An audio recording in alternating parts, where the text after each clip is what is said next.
I want you guys to step back for a moment from what you hear sort of constantly on TV, and just very briefly, in terms of the data that supports mask use in kids and mandates for masks in kids, it is very weak, and that's a fact.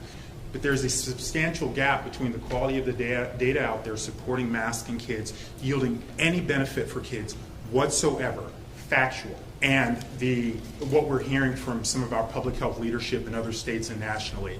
In Florida, we're going to stay close to the data, and we're going to let you know how we feel about the data. And the data do not support any clinical benefit for children in schools with mask mandates. The highest quality data find no evidence of benefit. And we're going to stick with that because that's what the data show.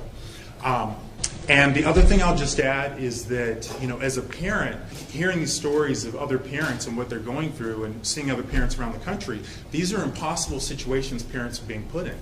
Putting a mask, something on the face of your child, that's a parent's decision. It's not a school's decision, it's not a school board's decision, it's not a governor's decision. It's no one else's decision except for the parent. And parents are being placed in these impossible situations related to the health of their children.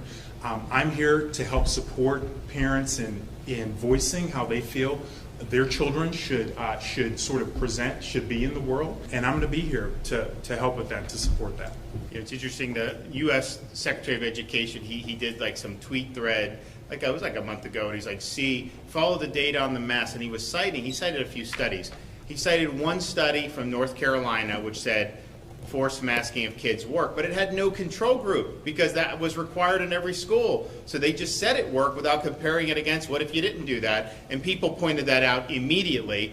Then he cited a study from the university, or from Wisconsin about it, and the researcher who did the study immediately responded to the tweet and said, we found no conclusive evidence on the forced masking, and basically said that you should not use my study to do that.